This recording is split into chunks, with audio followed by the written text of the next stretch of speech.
I have been daily driving a folding phone of some kind since September of last year when the Surface Duo launched. I used the Duo as my primary device until just a few short months ago when I made the traitorous jump to the Galaxy Z Fold 2 because the Duo's bugs were just too numerous and too annoying for me to put up with.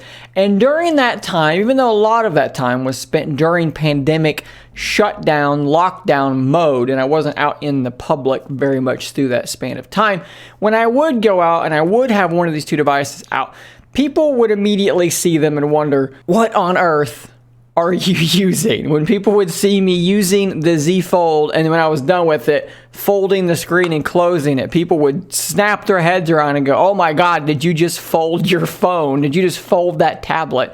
Or when I was using the Duo, when people just saw two discrete screens, people did not know what the hell to make of that either. Before I go any further, I just want to say that if this is your first time watching one of my videos, please do take the time to consider hitting that subscribe button or maybe ringing that bell to get notifications of upcoming videos. Thanks. And that experience of people largely having no idea what to make of the Surface Duo or the Z Fold 2, well, that just told me that folding devices are just not mainstream at all. It's not just that people don't own them. People don't even know what the hell they're looking at when they see them. They've never even heard of these things before a lot of the time. And I know that Samsung's done a lot with ad campaigns and Microsoft had some commercials as well. But look, most people just don't know what these things are. At least the people that I'm encountering here in Knoxville, they have no clue what these things are. But I think that's about to radically change. Over the last week, we had a new story go around. Everybody reported on it. I have an article here from Android Central, and the initial article, this headline has been updated, but the original article stated that the Z Fold 2 was gone.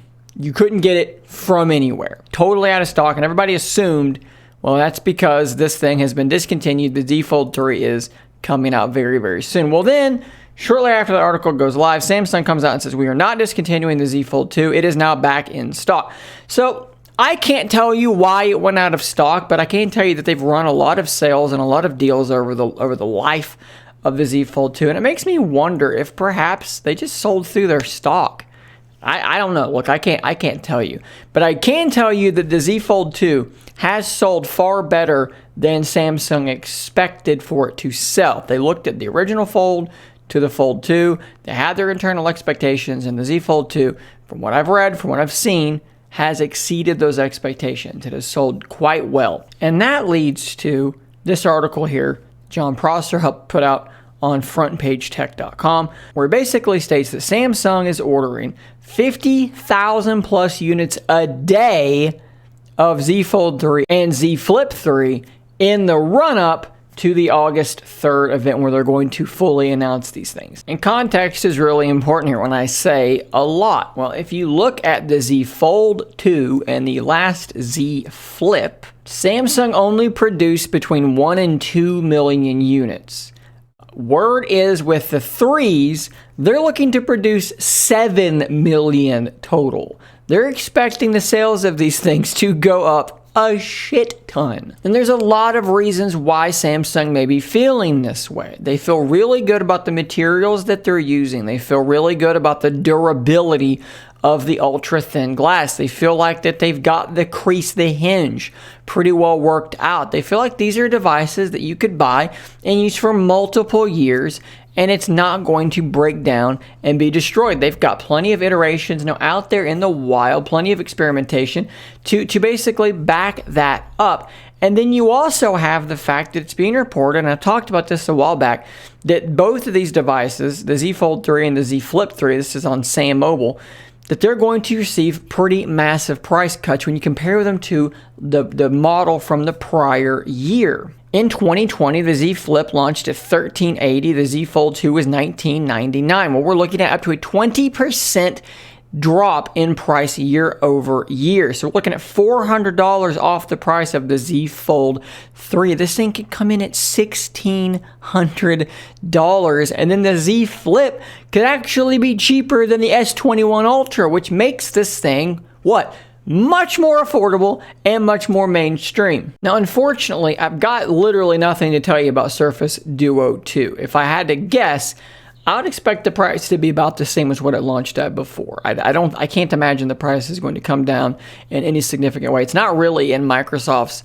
playbook to do that kind of thing, to produce a second device and be like, it's going to be way cheaper than the launch one. I don't think that's going to happen. They're still going to be cheaper than the Z Fold 3, but my fear is that when the Z Fold 3 launches at 16 and Duo 2 launches at 14, 13, somewhere in that range, that comparison is going to get even harder on Microsoft. You know, when you look at these things side by side, before you could say, well, yeah, the Z Fold 3 has way better cameras, it's got the better processor, it's got more RAM, it's got NFC, whatever, but it's $700, $600 more than Duo. Well, that made that a bit easier, an easier pill to swallow. But when they launch and they're only going to be a couple $100s apart, and we all know Samsung's really aggressive on sales in particular, you know, relatively early on. Wouldn't surprise me if you saw some sort of bundling deal or something to help make it more enticing.